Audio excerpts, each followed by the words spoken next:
Salve, salve! Sejam bem-vindos mais uma vez aqui no canal Fica a Dica e dessa vez para bater um papo de um assunto que está chamando a atenção de cada vez mais pessoas ao redor do mundo.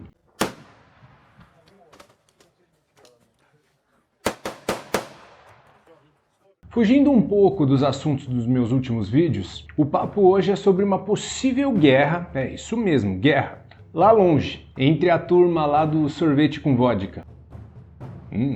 Delícia.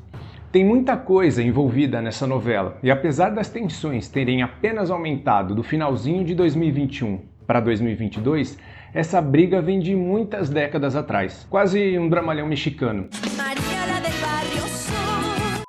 Quando tá todo mundo achando que o clima tá melhorando, alguma coisinha aparece e deixa tudo de cabeça para baixo. Ser felizes!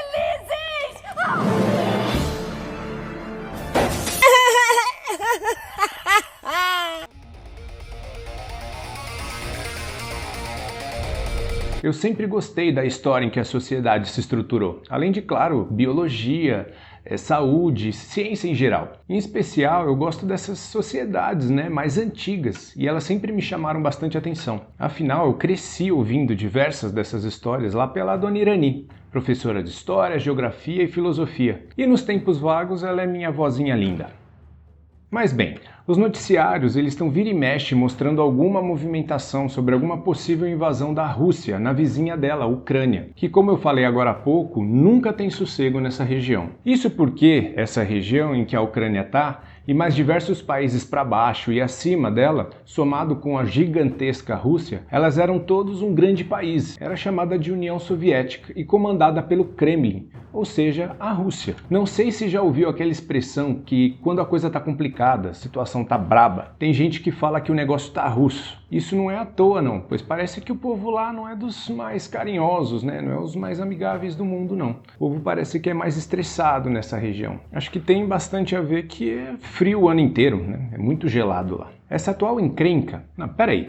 Antes de falar sobre essa encrenca, é claro que você vai deixar o joinha aqui no vídeo e também dar uma confirmada se está inscrito no canal, para não perder os próximos vídeos que eu vou publicar, beleza? Mas então, a encrenca envolve a Ucrânia, que se tornou um país independente apenas em 1991, e isso após o fim da União Soviética. Isso significa que toda a parte política e organizacional do país, como independente, ainda não é muito maduro, e de certa forma a população tem toda uma conexão e certa dependência da vizinha gigante. E isso dificulta um pouco mais ainda quando essa gigante, que é a Rússia, ameaça te invadir. Voltando no tempo, um pouco para falar sobre a Ucrânia, apenas 13 anos depois da sua independência, já houve uma bagunça interna no país e que foi chamada de Pomarancheva Revolucja, que é a Revolução Laranja. E isso foi em resposta às alegações maciças de corrupção e intimidação por votos, fraude eleitoral, e isso durante a eleição presidencial lá na Ucrânia de 2004. Pelo menos essas manifestações elas não foram marcadas por violência. Vale comentar que mesmo independente da Rússia, na verdade da União Soviética em si, a Ucrânia é realmente bem dividida por pessoas que são pró-Rússia e as que não querem mais envolvimento com eles. Por fim, após muita encrenca, o candidato Viktor Yushchenko venceu as eleições e pouco tempo depois ele assinou uma declaração que demonstrava pelo menos intenções do país ingressar na OTAN. E isso eu já vou comentar já, que foi o principal gatilho desse momento atual do Vladimir Putin, tá bem Putin. O presidente Viktor Yushchenko ele ficou até 2010 e nesse ano teve outra eleição e quem ganhou foi o Viktor, mas de sobrenome Yanukovych, que era opositor do xará que estava antes. Ele é mais da laia do Putin e ele ficou na presidência até 2014. Só que antes dele sair, começou uma revolução ucraniana, também em 2014, chamada de Euromaidan, que duraram meses. Dessa vez rolou muita violência. A Euromaidan, ela basicamente começou depois que esse presidente novo, ele não assinou um acordo que daria uma maior, como eu posso dizer, uma maior interação com o bloco comercial europeu. E o povo então ele endoidou. Nesse momento de instabilidade social que estava rolando na Ucrânia lá em 2014, a Rússia aproveitou e invadiu a região da Crimeia, que pertencia ao controle da Ucrânia, mas que estrategicamente é bastante importante para a Rússia, porque dá mais acesso ao Mar Negro e para ajudar, como ainda tem muitos russos na Ucrânia, especialmente do lado oriental, que são pró-Rússia, eles continuaram ainda em guerras civis internas no país, facilitando até mesmo o acesso da Rússia por essa região. Mesmo após a renúncia, que na verdade foi uma fuga com o rabo entre as pernas do presidente Yanukovych, ainda restaram até hoje grupos separatistas a favor da Rússia e que permanecem, como eu falei, em guerra civil nessa região da Ucrânia e já morreram mais de 15 mil pessoas até hoje. E desde então não teve mais sossego entre esses dois países, como também não teve sossego no mundo todo, porque a Rússia ela não entra para brincar em nada.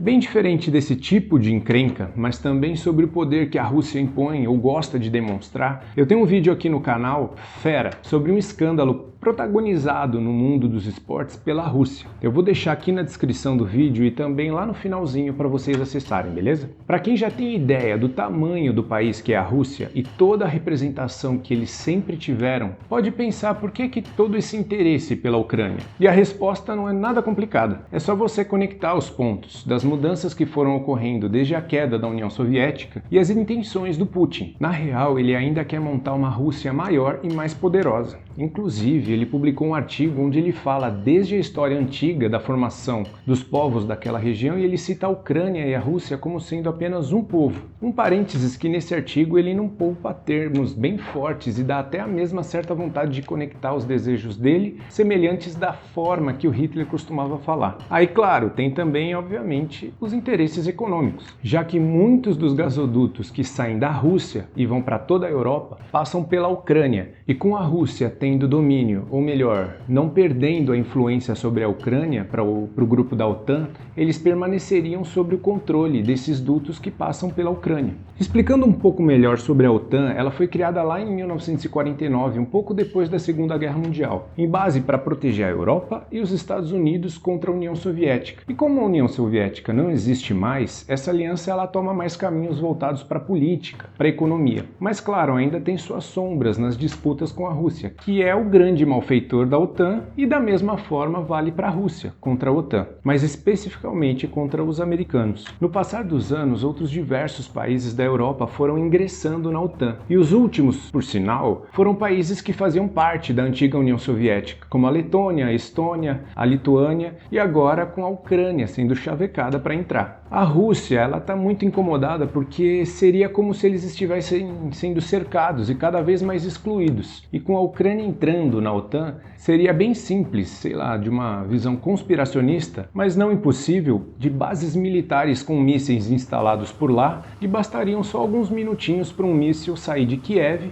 ou de qualquer outro lugar da Ucrânia para atingir Moscou. Nesse atual embate, já aconteceram possíveis ataques cibernéticos, que dizem até que já ocorreram alguns dias atrás. E algumas pessoas até já falam de uma possível guerra fake, vamos dizer assim, onde a Rússia ela realizaria um ataque contra si própria, porém fazendo parecer que foi feito pela Ucrânia para assim ter uma desculpa, um motivo para invadir realmente o país. Um detalhe, mas nada pequeno, sobre a formação que a Rússia já montou ali próxima da fronteira com a Ucrânia é que mais de 100 mil homens já estão ali na região. Agora, um assunto que realmente eu acredito que movimenta toda a Europa é que vários países de lá são totalmente dependentes da energia que a Rússia provém, principalmente o gás natural. Cerca de 25% do petróleo vem da Rússia, gás natural tem cerca de 55% que vem deles e o carvão 45%. E a Europa, atualmente está passando por uma crise energética. E esse poder de controle da energia basicamente vem da Rússia. E como a gigante Rússia possui enormes reservas de dinheiro e de ouro, e com todo esse poder sobre a energia de um continente todo, eles poderiam muito bem, se contrariados, fechar lá as torneirinhas do gás, por exemplo, e quase que a Europa inteira seria tomada pelo frio, para não dizer coisa pior, Em caso haja mais problemas nessas brigas, o mercado mundial também vai ficar cada vez mais volátil, Por sinal, nesse ano que passou, mais especialmente nos últimos meses, diversas ações, inclusive a bolsa russa, tiveram severas quedas, depreciações. E o barril de petróleo subiu muito, chegando a mais de $88. E se aqui a gente já está com combustível nesse preço absurdo, imagina se subir mais ainda do nada. Por isso essas brigas de cachorro grande afetam o planeta inteiro. Em suma, acredito que a OTAN claramente e os Estados Unidos também não têm intenção de intervir militarmente, pelo menos não até agora, mas poderia muito bem, de início, colocar mais sanções que seriam contra a Rússia, mas que obviamente não faria a Rússia desistir de nada, porém poderia também ajudar a Ucrânia ou qualquer outro país que se envolva mais a fundo enviando materiais bélicos, materiais de guerra para ajudar eles a revidar. Bom, para nós resta torcer para que isso não vire nenhuma briga feia e principalmente guerra militar, pois pode sair do controle facilmente. Hoje as coisas dependem muito mais das ações diplomáticas. Espero que tenham curtido mais esse resumão sobre a história que está envolvida nessa encrenca.